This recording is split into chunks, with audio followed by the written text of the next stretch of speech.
Hello दोस्तों, नमस्कार। मैं तीर्थ प्रसाद टेक्निकल न्यूज चैनल में आप लोगों को एक बार फिर से स्वागत करता हूं। दोस्तों, मेड इन इंडिया के तहत भारतीय एंड्रॉयड स्मार्टफोन मेकर कंपनी लावा ने आज अपना एक new latest mid range smartphone को कर दिया भारतीय मार्केट में लॉन्च, जिसका नाम कंपनी ने लावा Z93 प्लस रखा है। ये पिछले साल भारतीय मार्केट में लॉन्च लावा Z93 का अपग्रेडेड वर्जन है। प्लास्टिक मटेरियल से बना हुआ है, देखने में काफी अच्छा और काफी अट्रैक्टिव। इसकी सीधी टक्कर इससे पहले भारतीय मार्केट में उपलब्ध Realme C और Redmi 8A और Redmi 8 से होने वाली है और यह स्मार्टफोन ब्लू कलर में आप लोगों को परचेस करने के लिए उपलब्ध होने वाला है। तो चलिए फिर दोस्तों, इस मेक इन इंडिया के अंतर्गत लॉन्च लावा Z93 प्लस के फीचर्स के बारे में बात कर लें, इसके भारतीय मार्केट में कीमत के बारे में बात कर लें और कब तक यह आप लोगों को मिलेगा इस बारे में भी चर्चा कर लें। तो दोस्तों, फिर सबसे पहले मैं शुरुआत करूं और बात करूं इस स्मार्टफोन के बैक पैनल डिजाइन के बारे में। तो यहाँ पर आपको ग्रेडियंट कलर फिनिशिंग देखने को मिलने वाली है। इसके साथ इसके बैक पैनल पर आपको 3 कैमरे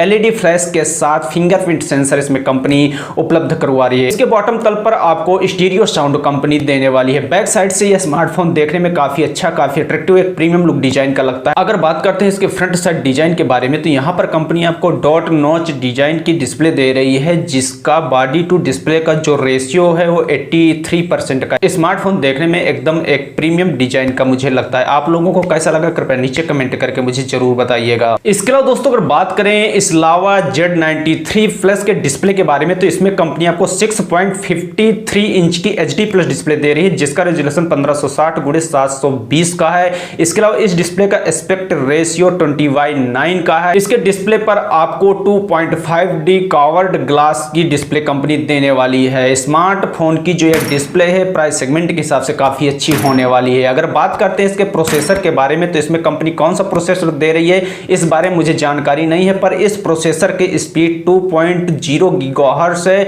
और यह एक ऑक्टा कोर प्रोसेसर होने वाला है। मेरे हिसाब से यह गेमिंग प्रोसेसर नहीं है, पर नॉर्मल यूज के लिए काफी अच्छा प्रोसेसर होने वाला है। आगे बढ़ते अगर बात करते हैं इसके एंड्रॉयड वर्जन की, तो कंपनी इसमें आपको एंड्रॉयड 9.0 पाई दे रही है, जिसमें यह स्मार्टफोन रन करने वाला है। इसके अलावा दोस्तों, अगर बात करें इस स्मार्टफोन के स्टोरेज वेरिएंट के बारे में, तो यहां पर कंपनी इसको 2 स्टोरेज और रैम वेरिएंट के साथ भारतीय मार्केट में लॉन्च करने वाली है। जो पहला उसमें आपको 2GB RAM plus 32GB storage मिलती है और जो दूसरा उसमें आपको 3GB RAM plus 32GB storage मिलती है, जिसको आप SD कार्ड के जरिए बढ़ाकर 512GB तक कर पाएंगे। मेरे हिसाब से इस स्मार्टफोन की जो रैम है वो तो ठीक है, पर इसकी स्टोरेज थोड़ा कम मुझे लगती है। आप लोगों का क्या कहना है इस बारे में कृपया नीचे कमेंट करके मुझे जरूर बताइएगा। इसके अलावा दोस्तों, अगर बात करते हैं इस स्मार्टफोन के कैमराज के बारे में, तो इसके रियर साइड पर कंपनी आपको 3 कैमरे दे रही है। जो पहला है वो 16 मेगापिक्सल का मेन सेंसर है। इसके साथ आपको 2 मेगापिक्सल का डेप्थ सेंसर और 2 मेगापिक्सल का वाइड एंगल सेंसर कंपनी देने वाली है।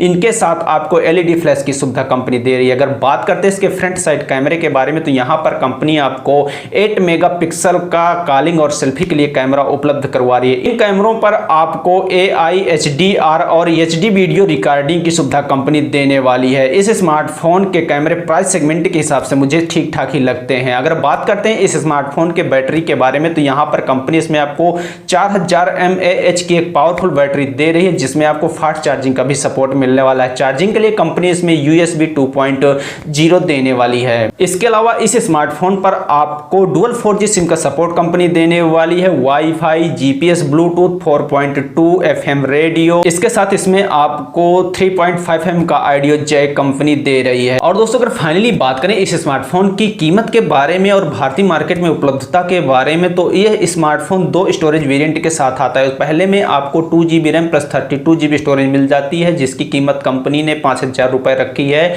और जो 3GB RAM plus 32GB storage है, उसकी कीमत कंपनी ने 6000 रुपए रखी है। और यह स्मार्टफोन फ्लिपकार्ट और लावा की जो भारत में ऑफिशियल वेबसाइट है, वहां से स्मार्टफोन परचेस करने के लिए उपलब्ध। मेरे हिसाब से यह मेक इन इंडिया के तहत बहुत अच्छा स्मार्टफोन होने वाला है। अगर आप लोग नहीं चाहते चाइनीज स्मार्टफोन परचेस करना, तो यह स्मार्टफोन आप परचेस कर सकते हैं। आप लोगों के मन में जो भी हो विचार इस स्मार्टफोन को लेकर कृपया नीचे कमेंट करके मुझे जरूर बताइएगा और मैं आप लोगों के लिए ऐसे वीडियो लेकर आता रहूंगा।